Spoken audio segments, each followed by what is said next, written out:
तो हेलो, एक बार फिर स्वागत है आपका यूनिक आईएएस अकेडमी बाय गुल फैमिली राजी में। Atmosphere, environment, ecology, ecosystem, biodiversity के बारे में हम लोग पढ़ रहे हैं। इससे पहले के पार्ट में हम लोगों ने जो एटमॉस्फेयर की अलग अलग लेयर हैं उनके बारे में आपसे डिस्कशन किया है, और उसमें हमने जो खास ध्यान दिया है वो दिया है कि टेम्परेचर कहाँ बढ़ता है कहाँ घटता है। क्षोभ मंडल को क्षोभ मंडल क्यों कहते हैं, समताप मंडल को समताप मंडल क्यों कहते हैं, और आयन मंडल का क्या उसमें खूबी है। अच्छा, जाते जाते मैं ये बताना भूल गया था पिछले पार्ट में कि आयन मंडल हमारे लिए क्यों यूज़फुल है। पिछले पार्ट में मैं जाते जाते ये बताना भूल गया था आपको कि आयनोस्फीयर या आयन मंडल के बारे में तो मैंने आपको बताया, लेकिन आयन मंडल हमारे लिए क्यों यूज़फुल है ये बताना मैं आपको भूल गया था। तो जिसे कहते हैं ना वायरलेस, हिंदी में उसे कहते हैं बेतार संचार या वायरलेस। आप देखते हैं रेडियो है ना, रेडियो एफएम रेडियो कि जब सैटेलाइट नहीं थे, जब सैटेलाइट से कम्युनिकेशन नहीं होता था, तो जो आकाशवाणी या रेडियो स्टेशन जो काम करते थे या वायरलेस जो काम करता था वो आयनोस्फीयर से काम करता था। रेडियो स्टेशन पर एक ट्रांसमीटर होता था, ट्रांसमिट माने फैलाना, एक ट्रांसमीटर होता था जो अपनी रेज ऊपर आसमान में फेंकता था। ये रेज जो है ऊपर आयन मंडल में टकराती हैं, आयन मंडल से टकरा करके फिर से वापस लौटती हैं नीचे। हमारे जो रेडियो होते थे या हमारे जो वायरलेस सेट हैं उनमें रिसीवर लगा होता था, उसमें अलग अलग कैपेसिटी की तरंगों को वो सोख लेता था या पकड़ लेता था। इसी तरह से हम अलग अलग स्टेशन जो थे वो पकड़ते थे। हर स्टेशन जो था वो हर अलग अलग फ्रीक्वेंसी की जो है रेडिएशंस जनरेट करता था, वो एटमॉस्फेयर से लौट करके आती थी। तो हम जो तार होते ना, स्टेशन अलग अलग बदलते थे, तो वो जो अलग अलग स्टेशन होते थे या होते हैं वो उनकी अलग अलग फ्रीक्वेंसी पकड़ने की कैपेसिटी होती है। जो रेडियो के अंदर लगा रहता था ना कैपेसिटर, आज की पीढ़ी तो उसको जानती नहीं है, तो वो कैपेसिटर को जब हम घुमाते थे तो वो अलग अलग फ्रीक्वेंसी को पकड़ लेता था, तो अलग अलग स्टेशन वो लग जाते थे। जैसे आपके आसपास क्या है, रामपुर और नजीबाबाद, हम लोग रेडियो सुनते थे ना, तो रामपुर नजीबाबाद ये बहुत साफ सुनाई देते थे। या ऑल इंडिया रेडियो, उसकी क्षमता ज़्यादा थी। ऑल इंडिया होता है ना, ये ऑल इंडिया रेडियो की उर्दू सर्विस है, सुनते थे ना, तो उनकी क्षमता ज़्यादा थी। इसके अलावा ये आकाशवाणी नजीबाबाद और आकाशवाणी रामपुर हमारे बहुत नज़दीक थे, तो ये हमें बिल्कुल साफ़ सुनाई देते थे 24 घंटे किसी भी समय। बाकी रात के समय हमें जो रेडियो दूर दूर के स्टेशन, यहाँ तक कि हम लोग क्रिकेट के शौकीन थे तो BBC लंदन से जो कमेंट्री आती थी, एक बार तो ऑस्ट्रेलिया की कमेंट्री पकड़ ली थी हमारे किसने, रेडियो ने। 4 बैंड के जोली रेडियो होते थे, उसने पकड़ लेता था। ऑस्ट्रेलिया तक से हम लोग कमेंट्री सुन लेते थे, लेकिन रात में, दिन में नहीं पकड़ पाते थे स्टेशन। रात में क्या होता था, रात में आमतौर पर आयनोस्फीयर जो है वो शांत हो जाता है, रेडिएशन शांत हो जाता है, तो रात में जो किरणें हैं वो दूर दूर तक फैल जाती थी, तो दूर दूर के रेडियो स्टेशन की भी जो रेज आ रही थी वो हम तक पहुँच जाती थी, हमारे रेडियो स्टेशन तक पहुँच जाती थी। लेकिन दिन में ऐसा होता नहीं था।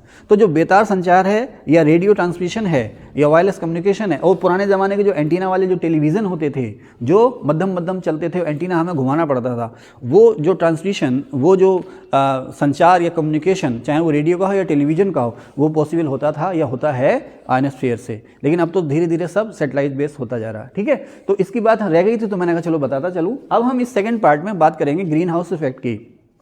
ग्रीन हाउस इफेक्ट को समझेंगे, उसके बाद फिर ग्लोबल वार्मिंग को समझेंगे, और ग्लोबल वार्मिंग को समझने के बाद फिर हम क्लाइमेट चेंज की बात करेंगे इस पार्ट में, ठीक है ना, इस सेशन में। तो क्या आप लोग जानते हैं जो ग्रीन हाउस इफेक्ट या ग्लोबल वार्मिंग का जो फिनोमिना है, प्रोसेस, वो किस तरह का है? अगर आपके आसपास आपके वायुमंडल में हवाएं और नमी ना होती, गैसें और नमी ना होती, आपके वायुमंडल में गैसें और नमी ना होती, तो आपकी धरती का जो एवरेज टेम्परेचर होता वो -14 डिग्री सी के आसपास होता। -14 डिग्री सी के आसपास होता। -14 डिग्री सी का मतलब जीवन को सर्वाइव करना बड़ा मुश्किल हो जाता है ना। फिर धीरे धीरे प्रकृति हमें वही जैसे हमारे डॉगी होते हैं ना, कुत्ते, उनके सिर पर बड़े बड़े बाल होते हैं, ध्रुवी भालू जो है उनके शरीर पर बड़े बड़े बाल होते हैं। फिर शायद प्रकृति हमारे लिए कुछ करती, अंदर चर्बी ठूस के भर देती, जिससे हमें गर्मी थोड़ी ज़्यादा लगती। खैर, तो अगर हमारे आसपास एटमॉस्फेयर ना होता तो हमारा एवरेज टेम्परेचर जो होता था -14 डिग्री सी का हो जाता। लेकिन इस समय हमारी धरती का एवरेज टेम्परेचर क्या है? इस समय हमारी धरती का औसत ताप क्या है? देखो, और इंडस्ट्रियल रिवोल्यूशन से पहले, औद्योगिक क्रांति जो शुरू हुई जो 18वीं शताब्दी के उत्तरार्ध में, तो उस समय हमारी धरती का जो एवरेज टेम्परेचर था वो 14 डिग्री सी था।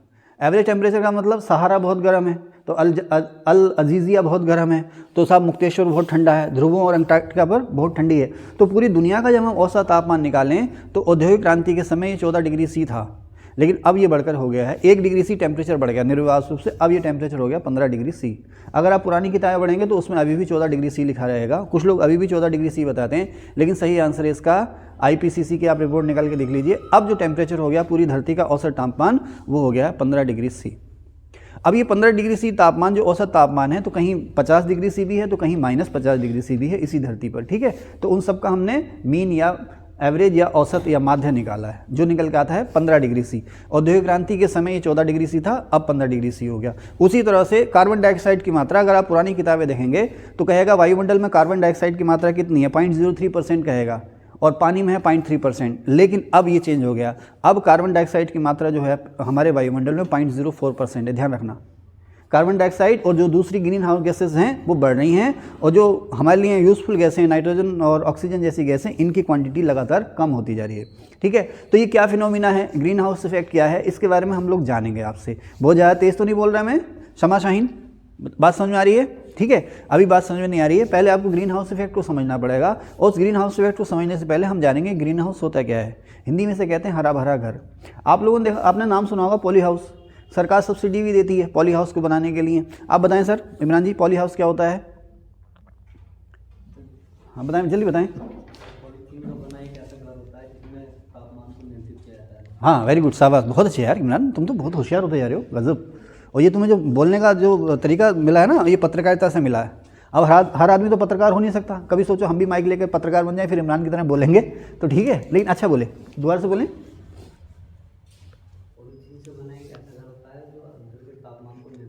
वेरी गुड, शाबाश, वेरी गुड। ज़रा रोक दें इसको।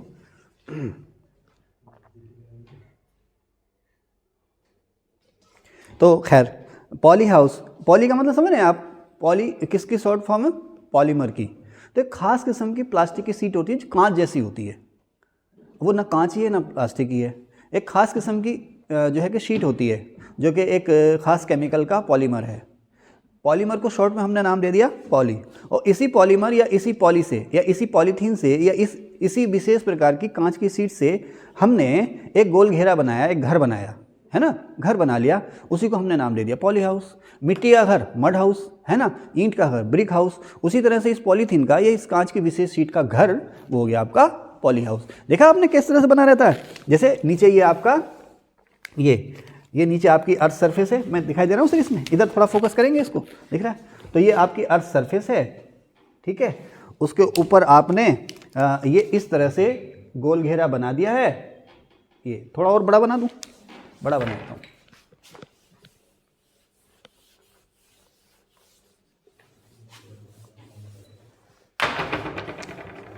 ये आपकी अर्थ सरफेस है, ठीक है, उसके ऊपर आपने ये कांच की या और जो पॉलीथीन की जो शीट है वो इस तरह से लगा दी है, ठीक है। ये बन गया आपका पॉली हाउस।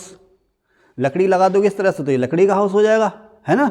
इसी तरह से लिंटर डाल दोगे तो ये सीमेंट का हाउस हो जाएगा। ये है आपका poly house, okay, poly house. अब इसकी भूमिका क्या है, इसका रोल क्या है। आप लोग जाते हो ना सब्जियां खरीदने, वो आवाज़ लगाते हैं ना, लो भाई पहाड़ी आलू, पहाड़ी टमाटर, है ना, महंगा बिकता है ना, पहाड़ी आलू, पहाड़ी टमाटर, पहाड़ी गाजरों, पता नहीं क्या क्या, पहाड़ी मूली, पहाड़ी शकरकंद। शकरकंद तो खैर पहाड़ों पर नहीं होती है, तो बहुत महंगी बिकती है। अच्छा, आपने देखा होगा कि मैं एक बार क्या, मैं सर्दियों में जनवरी फरवरी में मुझे भिंडी मिल गई, जनवरी फरवरी में बाजार में भिंडी ताज़ी सी। मैंने कहा ये भिंडी कहाँ से आ गई, क्योंकि भिंडी किस मौसम की फसल है, भिंडी खरीफ की फसल है ना। तो लेकिन आमतौर पर आपको भिंडी जो खूब खाने को मिलेगी वो जून जुलाई अगस्त में मिलती है ना। इतनी भिंडी खाते हैं फिर घर वाले परेशान हो जाते हैं कि रोज़ भिंडी ले आ, तो ठीक है, लेकिन हमें अच्छी लगती है। तो कहाँ थे भाई, भिंडी पे थे ना। तो अब जनवरी फरवरी में भिंडी, मैंने कहा ये कहाँ से आई, तो वो जो शॉपकीपर था बोला ये बंगाल से आई है। कहाँ से आई है, बंगाल से आई है। मैंने बंगाल से, कह रहा था बंगाल में सर्दी का मौसम छोटा होता है, वहाँ पर ज़्यादातर गर्मी होती है, लेकिन वो स्वाद नहीं था सर, जो स्वाद यहाँ पर होता है ना वो स्वाद नहीं था। लेकिन भिंडी हम ले गए, लेकिन वो स्वाद नहीं था, ओके। अच्छा, उसी तरह से जैसे आप देखें ना, टमाटर किस समय आता है, इस समय टमाटर खूब आ रहा है ना, गोभी इस समय खूब आ रही है। लेकिन आप देखेंगे आपको मई में गोभी दिखाई दी जाए तो आपको ये कहाँ, तो कहेगा ये पहाड़ से आई है, अभी मुक्तेश्वर से हल्द्वानी आई, हल्द्वानी से यहाँ आ गई, सीधे ट्रांसफर हो गया। अब ठीक है, वहाँ पर मौसम ठंडा रहता है ना। अच्छा, उसी तरह से आप कुछ ऐसी फसलों के नाम बताओ, जैसे तरबूज है, तरबूज है ना, तरबूज इस समय भी आपको रखा हुआ दिख रहा है, नहीं रखा, तरबूज रखा हुआ दिख रहा है। तो इस समय कहाँ से तरबूज आ रहा है, वो कह रहा सर राजस्थान से आ रहा है, वो गर्म इलाके है ना, वहाँ से तरबूज आ रहा है। लेकिन आप अक्सर देखेंगे कि बहुत सी ऐसी फसलें आपको मिलेंगी जो गर्मी की होती हैं, बहुत से आपको ऐसी सब्जियाँ और ऐसे फल मिलेंगे जो गर्मी के मौसम में होते हैं, लेकिन आपको वो सर्दियों में दिखाई देते हैं। है ना। बहुत सी फसलें, जैसे भिंडी है, भिंडी और क्या क्या गर्मी में खूब दिखता है आपको, भिंडी, लौकी, तोरी, तोरी जिसे कहते हैं ना, और चिचिंडा, और क्या मिलेगा, और क्या मिलेगा आपको गर्मियों में, हाँ हैं जो गर्मियों में खूब ग्रो होता है, जल्दी बताएं, हैं फलियाँ, बीन्स, है ना। अच्छा चलो खैर, बहुत सारी आपको सब्जियाँ बेमौसमी दिखाई देंगी, जो आपको बेमौसमी सब्जी मतलब जो गर्मी में होने वाली फसलें हैं या सब्जियां हैं, फल हैं, वो आपको सर्दियों में भी खाने को मिल जा रहे हैं। कुछ तो कोल्ड स्टोर से आ जाते हैं और कुछ जो है वो बिल्कुल ताज़े फ्रेश होते हैं, तो एक्चुअली पॉली हाउस से आते हैं वो। अब पॉली हाउस क्या बोला हुआ, जैसे ये आपका हॉल है ना, जैसे ये आपका हॉल है, आपने इतना बड़ा एरिया, ये क्या है 30 बाई 40 मीटर का हॉल है ये आपका, इतने बड़े एरिया पे आपने पॉली हाउस बना दिया, ज़मीन के ऊपर ही, मिट्टी के ऊपर ही आपने पॉली हाउस बना लिया, और उसके अंदर आपने जो है खेती करनी शुरू कर दी, फूलों की खेती, है ना। ऐसे मौसम में आपको जब गुलाब मार्च अप्रैल में खूब खिलता है ना, और जैसे ही अप्रैल लास्ट में जो है लू चलती है मुरझा जाता है। अब इस समय आपको गुलाब का फूल मिल जा रहा, कहाँ से आया भाई गुलाब का फूल, कहाँ से आया, गेंदे का फूल कहाँ से आ गया, है ना। ये फूल तो गर्मी के मौसम में खिलता है, ये कहाँ से आ गया, तो वो उस पॉली हाउस में खिलता है। यानी कि पॉली हाउस एक ऐसा हाउस है, एक ऐसा एरिया है, ऐसा कवर्ड एरिया है जहाँ पर जो टेम्परेचर होता है उसमें अपने आसपास के टेम्परेचर से ज़्यादा होता है। मान लीजिए यहाँ पर मैं खड़ा हूँ, यहाँ पर टेम्परेचर इस समय 20 डिग्री सी है सपोज, लेकिन मेरे पास में जो पॉली हाउस है उसमें टेम्परेचर जो होगा 30 से 35 डिग्री सी के आसपास होगा। उसके अंदर टेम्परेचर आप बढ़ा सकते हैं, रेगुलेट कर सकते हैं। अब देखो जैसे कि ये शीट है ना, ये शीट है ऊपर, अब इसमें आपने खिड़कियाँ लगा दी, क्या लगा दी, खिड़कियाँ, यहाँ पर आप खिड़कियाँ लगा दीजिए, ये भी खिड़की लगा दी, यहाँ भी लगा दी आपने, आंधी से बहुत नुकसान होता है इसको, यहाँ पर आपने खिड़कियाँ लगा दी, ये खिड़कियाँ आपने बंद कर दी, क्लोज कर दी। अब हो क्या रहा है कि दिन के समय में सूरज चमक रहा है, दिन के समय में सूरज चमक रहा है, सूरज की गर्मी आ रही है, सूरज की गर्मी आई और इससे टकराई, ठीक है साहब, ये सूरज की गर्मी आ रही है, यहाँ पर सूरज बना दें, सन है साहब, है ना, ये सूरज की गर्मी इससे आ रही है और इससे टकरा रही है साहब, सूरज की गर्मी आ रही है और इससे टकरा रही है। अब टकराने के बाद हो ये रहा है कि ये जो शीट है सूरज की गर्मी के कुछ हिस्से को, लगभग 1/3 हिस्से को डायरेक्टली एब्जॉर्ब कर लेती है, सीधे सोख लेती है, लगभग 1/3 हिस्से को सीधे सोख लेती है, और बाकी जो 2/3 हिस्सा है उसको नीचे आने देती है, ज़मीन से टकराने देती है। ये ज़्यादा ऊंचा नहीं है, 10-20-22 फीट ऊंचाई का होता है ये पॉली हाउस, इससे ज़्यादा, हाँ विकास तो ये काम करते हैं, कितने ऊंचाई का होता है ये, 25-30 फीट, है ना। अच्छा, तो 25-30 फीट, 20 फीट, जितना भी ऊंचा। अब इसकी ऊंचाई किस पर डिपेंड करेगी, एरिया पर, ज़्यादा एरिया में होगा तो इसकी ऊंचाई ज़्यादा हो जाएगी, कम एरिया में होगा तो इसकी ऊंचाई कम हो जाएगी, है ना भाई। उसको घर पूरे एरिया को कवर करना है, तो जितना ज़्यादा एरिया होगा उतना ही बड़ा वो कर्व बन जाएगा, उतनी ज़्यादा उसकी ऊंचाई होगी। तो ऊंचाई इसकी वैरी करेगी, जितना बड़ा एरिया आप 1 एकड़ में पॉली हाउस बनाना चाहोगे इकट्ठा, तो जाहिर सी बात बहुत ऊँचा हो जाएगा, पूरा का पूरा गोदाम हो जाएगा, गोडाउन हो जाएगा वो, है ना।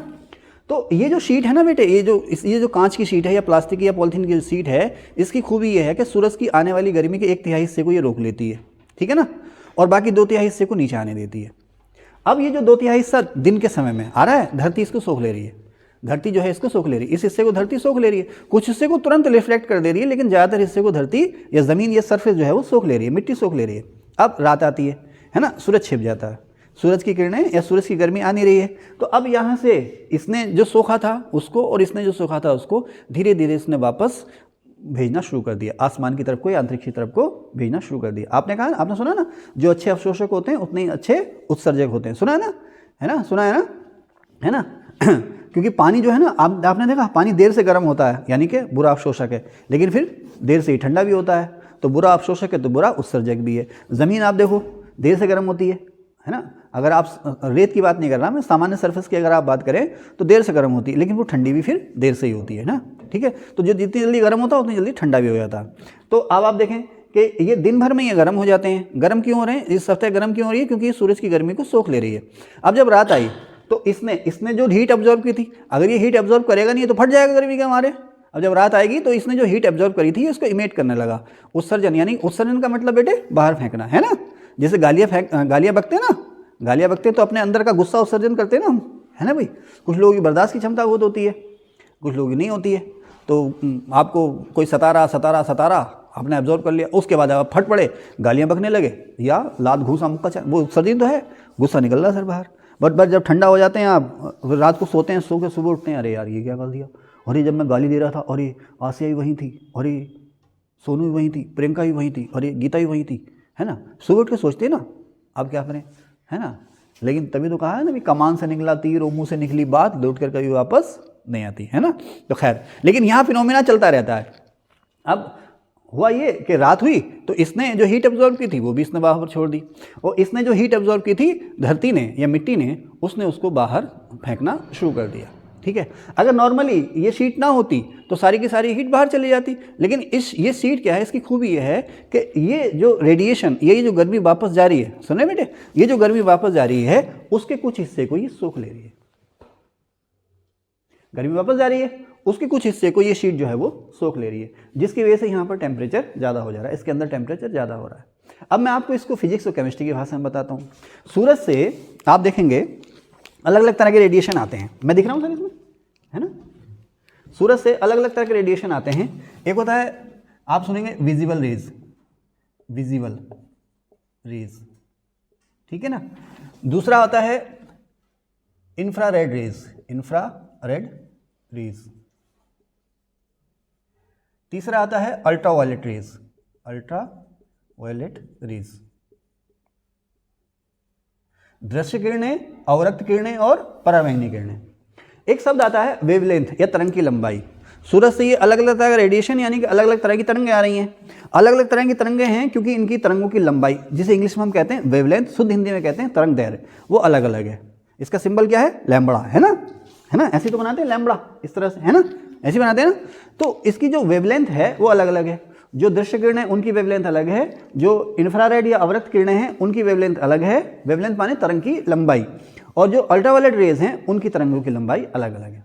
अब इसमें किसी को कहते हैं हम छोटी तरंग, वो किसी को कहते हैं बड़ी तरंग। इसमें से कोई बताएगा इसमें छोटी तरंग और बड़ी तरंग किसे कहते हैं? क्या नाम आपका? कीर्ति, आप बताओ, महाराजा कीर्ति शाह, बताओ। हाँ देखो ये होता है ना, मैं नहीं, मैं लाइव बेइज्जती तो करूँगा नहीं, है ना, एक बार रुकना, बेइज्जती करनी है ना किसी स्टूडेंट की, लाइव नहीं। तो खैर, तो चलिए, तो इसमें विजिबल रेज, इंफ्रारेड रेज और अल्ट्रावायलेट रेज, हिंदी में अवरक्त किरणें, परावैंगनी किरणें और दृश्य किरणें। तो दृश्य किरणें आपको देखना संभव कर रही हैं, है ना, सूरज से आने वाली जो विजुअल रेज हैं उन्हीं की वजह से आप देख पा रहे हैं, ठीक है। और जो इंफ्रारेड रेज और अल्ट्रावायलेट रेज हैं इनमें एक की वेवलेंथ कम होती है इसलिए उसे छोटी तरंग कहते हैं, और एक की वेवलेंथ जो है बड़ी होती है, ज़्यादा होती है, इसलिए हम उसको बड़ी तरंग या दीर्घ तरंग कहते हैं।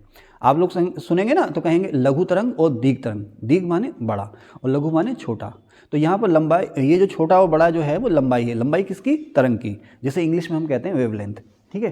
तो जो अल्ट्रावायलेट रेज होती हैं, अल्ट्रा माने नीचे का, अल्ट्रा जैसे वो जो होता है ना प्रिज्म होता है, इसको एक बार मिटा दूँ, इसको एक बार मिटा दूँ ना,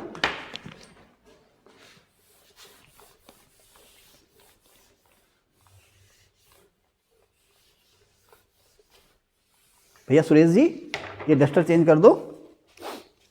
जैसे एक प्रिज्म होता है ना, प्रिज्म है ना, ये प्रिज्म है, इस पर एक सन रे डाली आपने, यहाँ पर है ना सूरज की रोशनी डाली, है ना, क्या होता था प्रिज्म के द्वारा वर्ण विक्षेपण, है ना, पढ़ते थे ना, colour dispersion of light by A through a prism, है ना।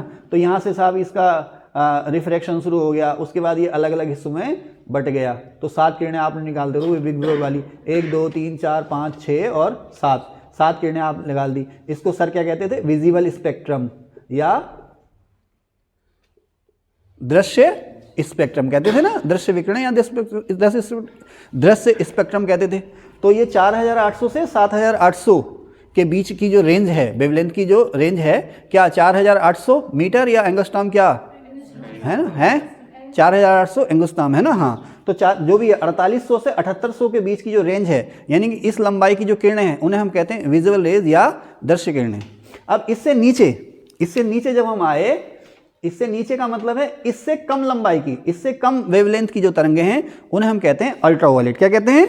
अल्ट्रावायलेट या पराबैंगनी। अब देखो, पराबैंगनी मतलब बैंगनी के पार, पराबैंगनी मतलब बैंगनी के पार, अल्ट्रावायलेट। तो सबसे नीचे यहाँ पर देखो, इसमें सबसे नीचे क्या थी? वायलेट। सबसे नीचे क्या थी यहाँ पर?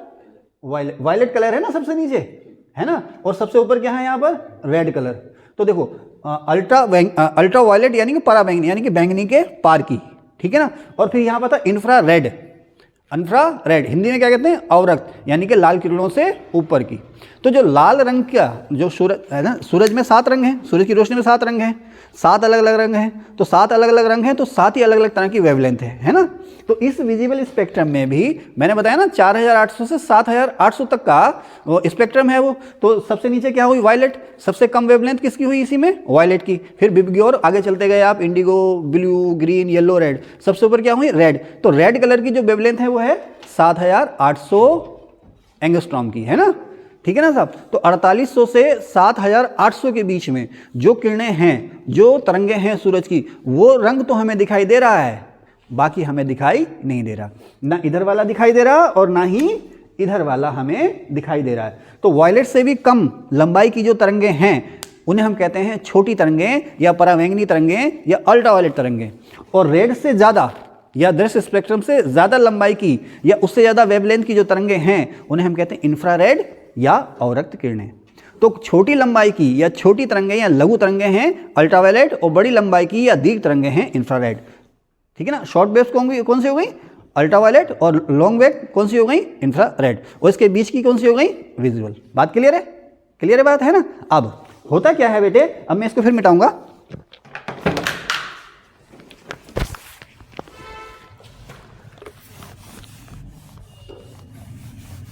प्लीज चेंज द डस्टर, ये समय खराब करने लगा। अब गौरी एक डस्टर और ले आना है। तो कहाँ थे, फिर से लौट के आते हैं ग्रीन हाउस में, है ना। आसिया के पास समझ में आ रहा, बिल्ली समझ में आ रहा है, हाँ।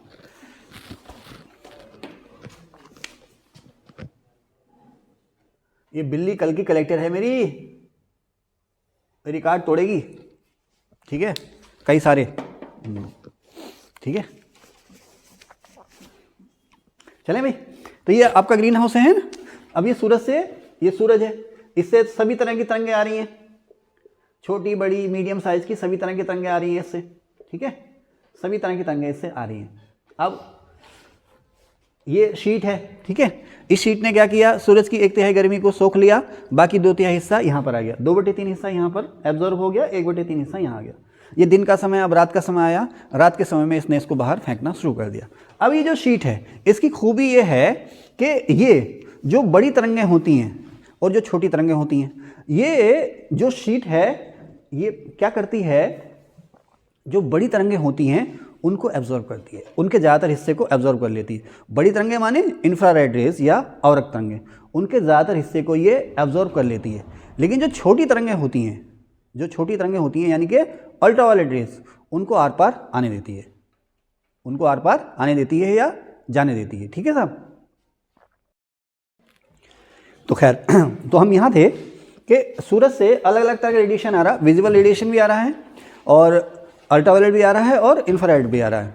अच्छा, विजिबल रेडिएशन जो है वो गर्मी नहीं देता, ध्यान रखना।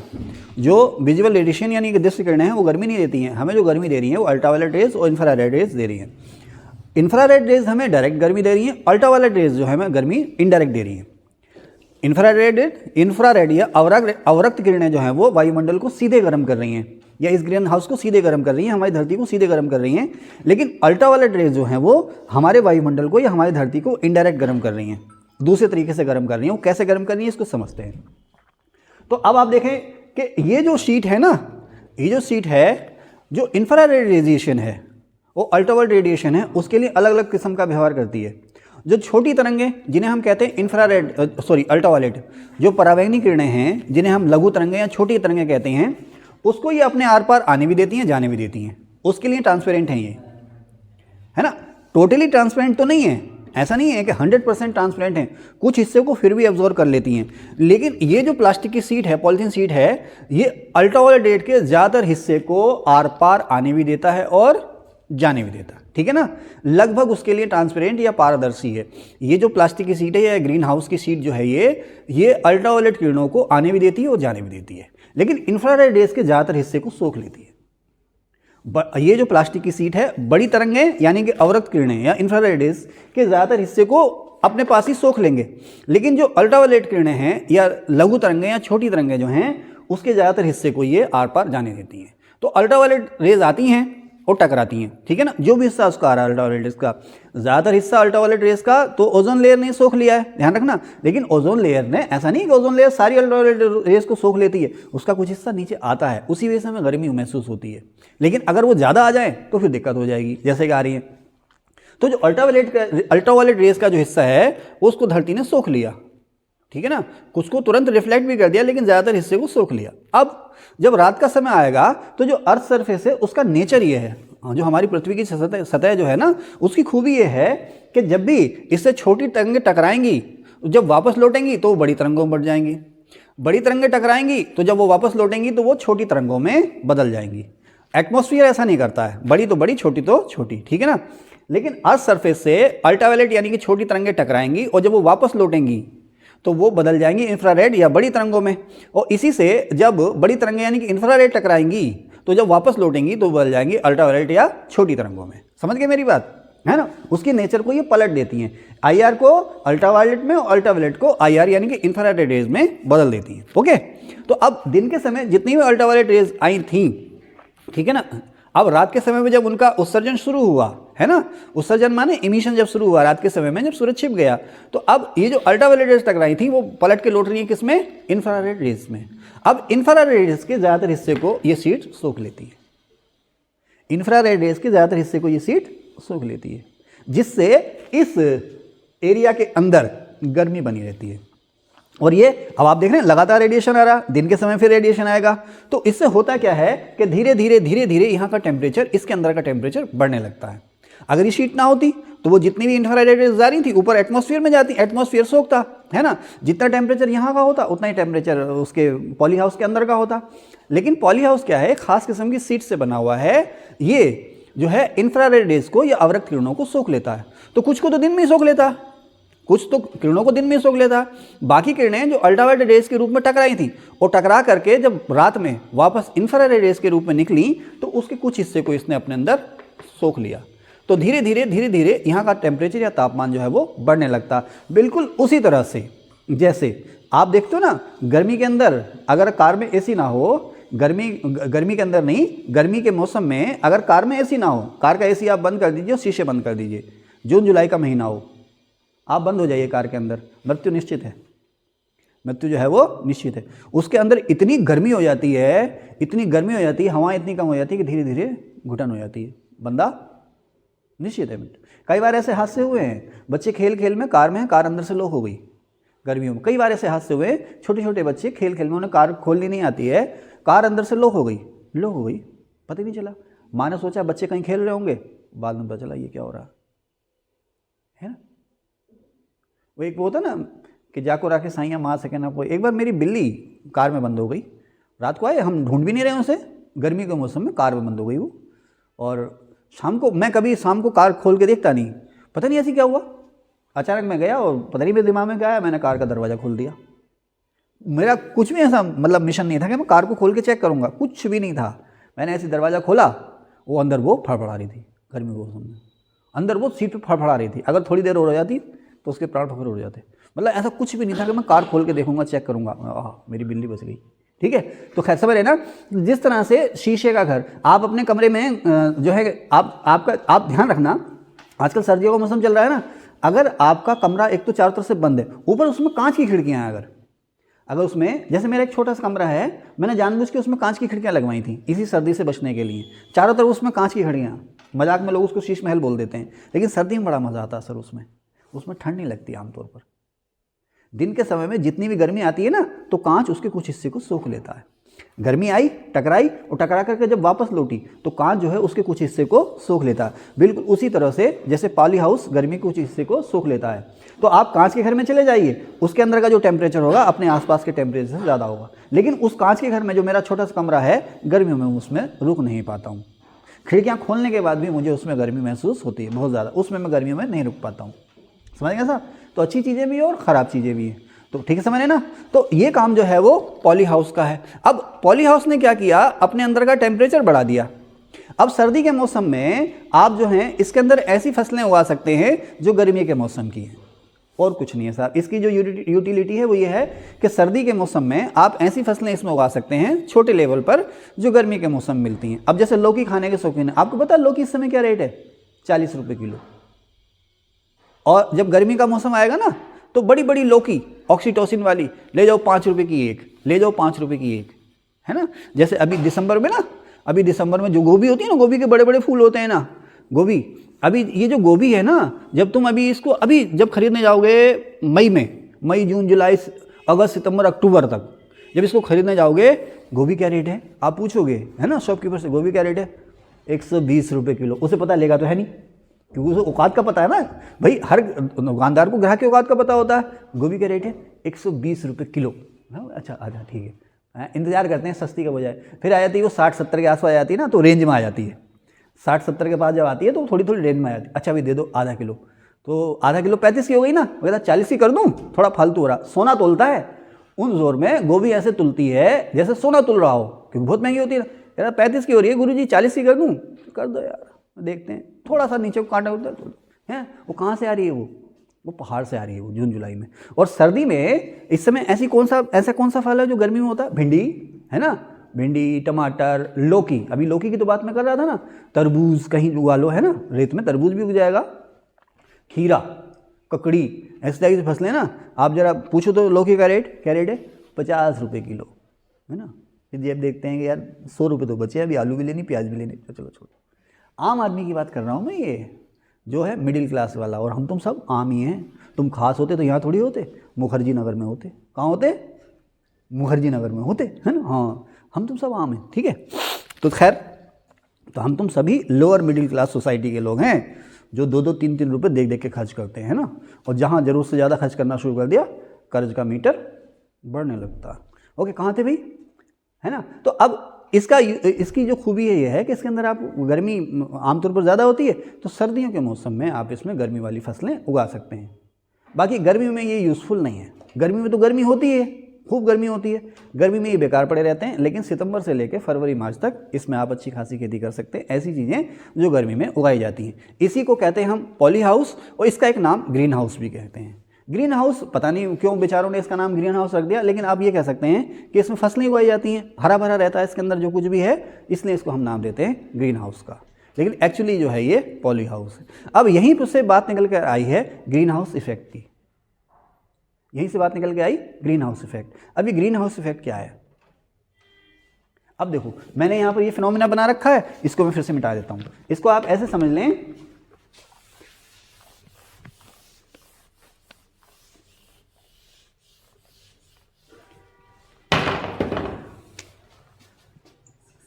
सन को रेड कलर का बना देना, है ना, सन को रेड कलर का बना देते हैं। सन से साफ रेडिएशन आ रहा है ना। अब आपका जो एटमॉस्फेयर है उसे हम बना देते हैं ब्लू कलर का, ये तो रेड हमारा ब्लैक कलर है।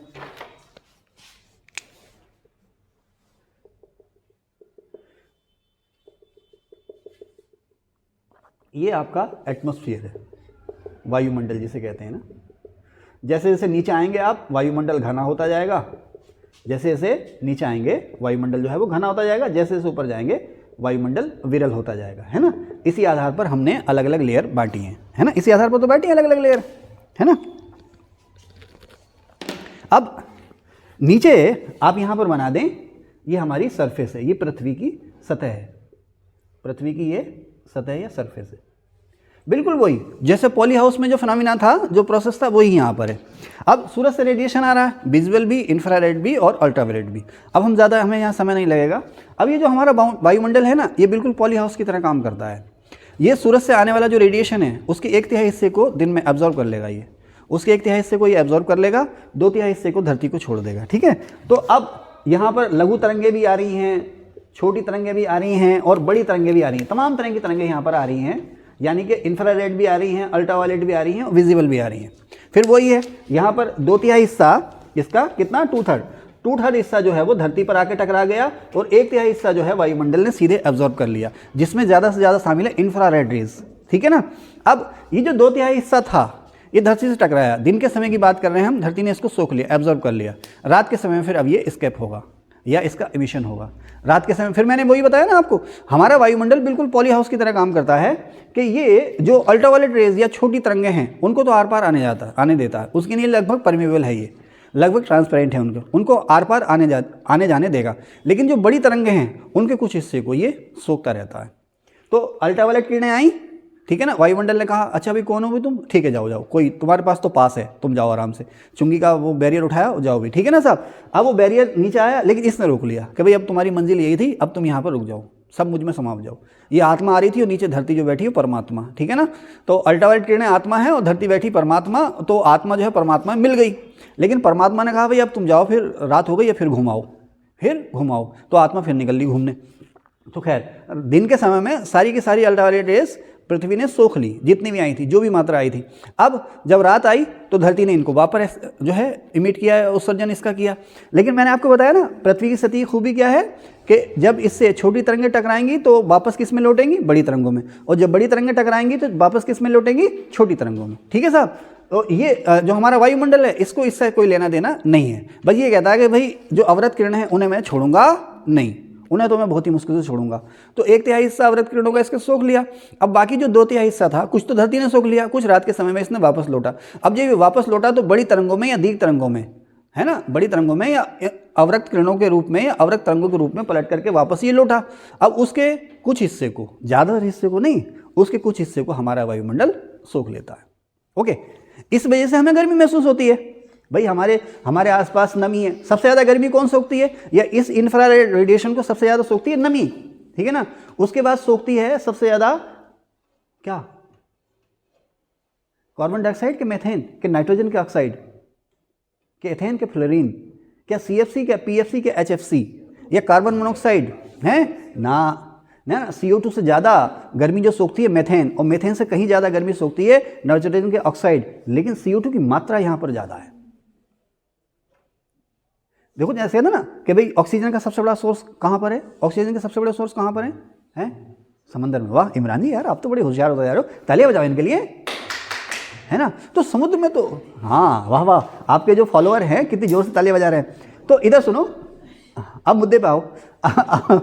अब जो समुद्र में तो छोटी मोटी घास फूस है, और यहाँ देखो नीरे ऊंचे ऊंचे पहाड़ों पर आप चले जाओ, जंगलों में ऊंचे ऊंचे जंगल हैं। तो ऐसे कैसे यार, जितने बड़े प्लांट उतनी ज़्यादा ऑक्सीजन, समुद्र में छोटी मोटी घास फूस है, तो समुद्र ऑक्सीजन क्यों ज़्यादा दे रहा है? हाँ एरिया ज़्यादा है, क्योंकि भाई लगभग 3/4 हिस्से पर सी है ना, 70% लगभग 3/4 हो गया, तो लगभग 3/4 हिस्से पर सी है, और समुद्र में तमाम तरह के शैवाल हैं, तो वो ऑक्सीजन जो है वो ज़्यादा दे रहे हैं। और अच्छा कोई बच्चा हमें बताएगा कि ये जो छोटे छोटे शैवाल जो होते हैं, ये जो हैं ऑक्सीजन ज़्यादा क्यों रिलीज़ करते हैं, मेन कॉज कोई बताएगा? समुद्र के अंदर जो छोटे मोटे शैवाल हैं, कोई बताएं, जूलॉजी बॉटनी केमिस्ट्री वाले। ये बहुत ज़्यादा ऑक्सीजन रिलीज़ करते हैं ना, इनका प्रजनन बहुत तेज होता है, प्रजनन या जर्मिनेशन। तो प्रजनन बहुत तेज है, तो जाहिर सी बात है फोटोसिंथेसिस की दर इसमें बहुत ज़्यादा है। तो फोटोसिंथेसिस की दर ज़्यादा है, इसका मतलब ज़्यादा से ज़्यादा CO2 ये सोख रहे हैं, और उससे कहीं ज़्यादा ऑक्सीजन ये रिलीज़ कर रहे हैं। ध्यान रखना, इनकी प्रजनन, एक तो समुद्र का नेट एरिया ज़्यादा है, दूसरा ये छोटे छोटे सवाल जो है ना, इनमें प्रजनन की दर बहुत ज़्यादा, समझ रहे, इसलिए ये ऑक्सीजन ज़्यादा रिलीज़ करते हैं। ओके, कहाँ थे, कहाँ से कहाँ पहुँच गए हम, ये कहाँ आ गए हम, साथ साथ चलते कहाँ थे?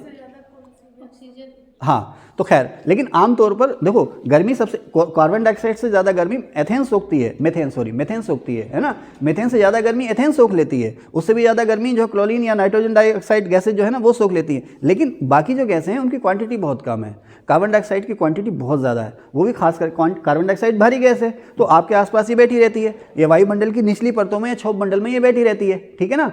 तो इसकी वजह से हम ये कहते हैं कि भाई गर्मी बढ़ाने में, ग्लोबल वार्मिंग में सबसे ज़्यादा रोल किसका है, तो CO2 का है। लेकिन अगर कोई ये कहे कि भाई नेट गर्मी सबसे ज़्यादा कौन सोखती है, तो मेथेन और एथेन जैसी गैसों का नाम आप लोगे, वो अलग से चार्ट में बनाऊंगा, ठीक है। अब ये हमारे आसपास गर्मी क्यों है, क्योंकि हमारे आसपास जो गर्मी इसलिए है क्योंकि हमारे आसपास नमी है, और carbon dioxide, carbon monoxide, ethane, methane और नाइट्रोजन के ऑक्साइड, इस तरह की जो गैसें हैं वो इस गर्मी को सोखती हैं, या सूरज की जो इंफ्रारेड रेज हैं ना उनको सोखती हैं। हमारे वायुमंडल में जो नमी और ये जो अभी मैंने आपको कुछ गैसों का नाम बताया, ये सूरज की इस गर्मी को या इन इंफ्रारेड को सोखती हैं, एब्जॉर्ब करती हैं। इन्हीं की वजह से हमारे आसपास गर्मी है। अगर नमी और ये गैसें ना होती तो हम जो होते बर्फ़ का गोला, दिन में तपता गोला बन जाते और रात में बन जाते हम बर्फ़ का गोला। तो ये जो गैसें और ये जो नमी है जो गर्मी को सोखते हैं, इन्हीं को हम कहते हैं ग्रीन हाउस गैसें। कौन सी गैसें? ग्रीन हाउस गैसें। फूरियर ने सबसे पहले इस शब्द का इस्तेमाल किया था, मैंने आगे कहीं लिखा भी है, ठीक है ना, आज पूरा हो जाएगा, ये हो तो जाना चाहिए, ठीक है ना। तो फूरियर ने इस शब्द का इस्तेमाल किया था सबसे पहले। नहीं मैं ऐसी बला टाल के चल दूँ तो चल दूँ, हाँ भाई ग्रीन हाउस इफेक्ट क्या होता है, ये होता है, इसमें सबसे बड़ा रोल किसका है, इसका, चलो हो गया, सिलेबस पूरा हो गया। लेकिन मेरा मकसद आपको समझाने का, ठीक है। तो कहाँ थे, तो इनको हम कहते हैं ग्रीन हाउस गैसेस। अब हो क्या रहा बेटा, मैं थक गया, थोड़ी देर के लिए रोक देना। तो अब यहाँ से निकल के आता हमारा टॉपिक कि साहब क्या है ग्रीन हाउस इफेक्ट, या हिंदी में जिसे कहते हैं हरित गृह प्रभाव। कुछ नहीं है, सिंपल सी, लेकिन इसके लिए हमने देखो आपको पहले पॉली हाउस बताया, फिर ग्रीन हाउस क्या होता है, ग्रीन हाउस गैसें क्या होती है। ग्रीन हाउस गैसें क्या हुई इस तरह से, वो गैसें जिसकी वजह से धरती पर गर्मी संभव है, या वो गैसें जो सूरज के तापमान को सोखती हैं। अच्छा यहीं पर मैं बताते चलूँ, एक शब्द आता है इसमें, एक सोलर रेडिएशन और एक अर्थ रेडिएशन, सौर विकिरण और पार्थिव विकिरण। इसको आप समझोगे बेटे, आप बताना ये क्या होगा सोलर रेडिएशन और अर्थ रेडिएशन। दिन के समय में जो सोलर रेडिएशन होता है, रात के समय वही अर्थ रेडिएशन हो जाता है, पार्थिव विकिरण। विकिरण समझ रहे हैं ना, आने वाली किरणें, जो सूरज से जो किरणें आ रही हैं उन्हें हम कह देते हैं सौर विकिरण या सोलर रेडिएशन, ठीक है। अब वो धरती से टकराई, धरती ने उसको एब्जॉर्ब किया, जब वो वापस रात के समय में जो धरती ने उनको वापस फेंका या अंतरिक्ष में भेजा या उत्सर्जन किया, तो उसको हम कहते हैं अर्थ रेडिएशन या पार्थिव विकिरण। ध्यान रखना, ये सवाल आता है, क्वेश्चन ये आता है कि धरती किससे ज़्यादा गर्म हो रही है, सोलर रेडिएशन से कि अर्थ रेडिएशन से। ध्यान रखना, तो धरती पर जो 1/3 गर्मी है वो सोलर रेडिएशन से है, क्योंकि लगभग 1/3 हिस्सा ये हमारा वायुमंडल सोख लेता है, और लगभग 2/3 हिस्सा जो है ये हमारा वायुमंडल किसको सोखता है, पृथ्वी से लौट के जो तरंगें आती हैं उसको। तो पृथ्वी या हमारा वायुमंडल जो गर्म हो रहा है वो 2/3 हिस्सा पार्थिव विकिरण का है और 1/3 हिस्सा सौर विकिरण का, ठीक है ना। हालांकि वो एनर्जी हमें मिल रही है सूर्य से ही है, सूर्य से ही वो एनर्जी मिल रही है, लेकिन वो इनडायरेक्टली धरती से टकरा करके वापस लौट रही है। तो ध्यान रखना, ज्योग्राफी में खूब सवाल आता है, 1/3 हिस्सा हमारा गर्म हो रहा है सौर विकिरण से और 2/3 हिस्सा पार्थिव विकिरण से। अब ये जो पार्थिव विकिरण का हिस्सा है, अर्थ रेडिएशन का जो हिस्सा है, हो तो क्या रहा है कि जैसे जैसे इंडस्ट्रियल रिवोल्यूशन शुरू हुआ, औद्योगिक क्रांति शुरू हुई। देखो औद्योगिक क्रांति ने ना, यहाँ थोड़ा सा मुझे आपको बताना पड़ेगा, औद्योगिक क्रांति ने बहुत सारे चेंजेस किए। सबसे पहले औद्योगिक क्रांति ने क्या किया कि लोगों को रोजगार दिया, ठीक है ना। लेकिन औद्योगिक क्रांति अपने आप पैदा नहीं हुई है ना। जैसे वो भाप का इंजन पैदा हो गया, पावर लूम शुरू हो गया, पावर लूम समझ रहे ना, जो अभी तो हो गए, जो आपके जो हैंडलूम चल रहे हैं, बिजली चल रहे हैं, उससे पहले जो भाप के जो इंतज़ाम थे, भाप के जो इंजन से, उनसे हम जो हैंडलूम जो थे वो चलाते थे।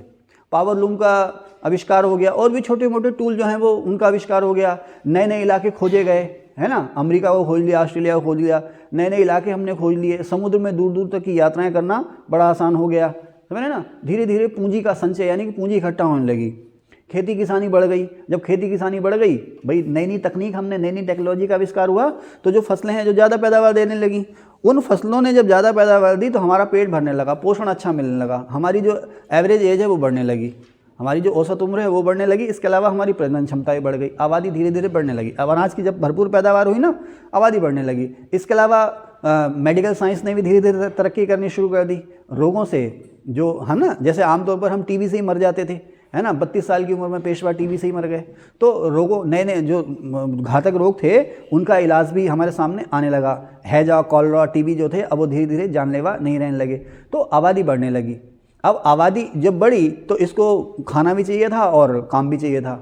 तो इसी बढ़ी हुई आबादी ने मांग को पैदा किया, इसी मांग ने नए नए कारखानों को जन्म दिया या नए नए उद्योगों को जन्म दिया। तो अब जब हाथों के काम ने मशीनों की जगह ले ली, नहीं, जब मशीनों ने हाथों की जगह ले ली, उल्टा बोल गया मैं, जब मशीनों ने हाथों की जगह ले ली, एक ही जगह पर बड़ी बड़ी मशीनें लगा करके बड़े बड़े लेवल प्रोडक्शन शुरू हो गया। इसी को हमने नाम दिया इंडस्ट्रियल रिवोल्यूशन या औद्योगिक क्रांति। इसके लिए ज़रूरी क्या था, ईंधन। तो बिजली से पहले ही हमें ईंधन जो दिया वो कोयले ने दिया। पहले कोयला आया, फिर क्रूड आया। क्रूड माने कच्चा तेल, पेट्रोल डीजल वगैरह, केरोसिन वगैरह। तो अब ये कोयला हो या पेट्रोल डीजल हो, जिसे हम क्रूड या कच्चा तेल कहते हैं, इन्हें क्या कहते हैं हम, फॉसिल फ्यूल या जीवाश्म ईंधन। फॉसिल फ्यूल या जीवाश्म ईंधन कौन सा ईंधन हुआ, जिसे हम धरती के नीचे से खोद करके निकाल रहे हैं। तेल, गैस, कोयला, ये सारे के सारे जो हुए वो फॉसिल फ्यूल हुए। इसके अलावा घरेलू ईंधन, घरेलू ईंधन बेटा कौन कौन से हुए आप बताना। पुराने ज़माने में घरेलू ईंधन, गैस के अलावा कंडे जिसे कहते हैं ना, गोबर से उपले जैसे कंडे, कुछ भी बना लो आप, कंडे, लकड़ी, है ना, और तमाम तरह के घास फूस, ये सारे क्या हुए, घरेलू, है ना, होता ना। गन्ने का जो खोल होता सूखा हुआ, जिसे पताई या पत्ती कहते हैं। इसके अलावा पिरूल कह देते हैं, पराल या पिरूल, धान के, गेहूं के, तमाम तरह की चीज़ें इनको जलाते हैं ना, तो ये सारा का सारा हमारा हुआ घरेलू ईंधन। ध्यान रखना ये जीवाश्म ईंधन नहीं है, जैविक ईंधन तो है लेकिन जीवाश्म ईंधन नहीं है। जीवाश्म ईंधन वही है जो ज़मीन के नीचे से खोद के निकाला जा रहा है। अब जब ये जलते हैं ना तो इससे कार्बन बहुत निकलता है। किसकी शक्ल में? कार्बन डाइऑक्साइड की शक्ल में। Carbon dioxide, carbon monoxide, ethane, methane, इनकी शक्ल में कार्बन बहुत निकलता है। अब जैसे जैसे औद्योगिक क्रांति बढ़ती गई वैसे वैसे लोगों की इनकम बढ़ती गई। जैसे जैसे इनकम बढ़ती गई, अब आप देखें ना, अभी साल में 2 जोड़ी कपड़ा होते थे, एक ईद पे और एक रक्षाबंधन पे, या एक दिवाली पे और एक रक्षाबंधन पे। साल में 2 जोड़ी कपड़ा और जूते चप्पल होते थे। अब हम ऐसे हमारे बुजुर्ग बताते हैं ना, जूते चप्पल होते थे लेकिन वो ईद, होली, दिवाली या किसी शादी के ब्याह में पहनने के लिए सुरक्षित रखे जाते थे।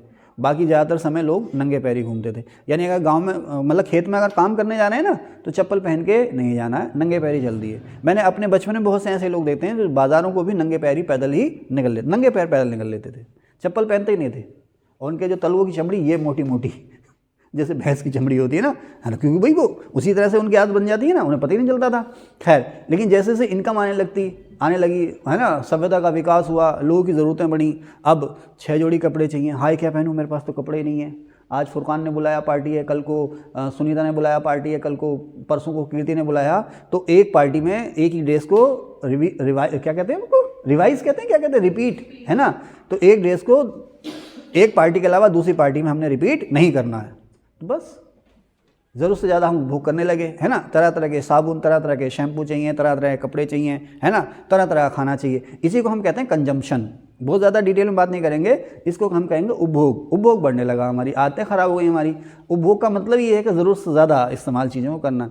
अब कपड़ा लत्ता, तमाम तरह के फास्ट फूड और तमाम तरह की चीज़ें, पेट्रोल, डीजल, ईंधन, ऑटोमोबाइल्स, है ना। एक बाइक से काम चल रहा तो 4-4 कारें, एक घर है 4 लड़के हैं तो 4 ही कारें उनके पास, 4-4 कारें साहब, है ना। बाइक 2-2 हैं, एक बाइक लोकल मार्केट में जाने के लिए और एक बाइक लोगों को दिखाने के लिए, है ना।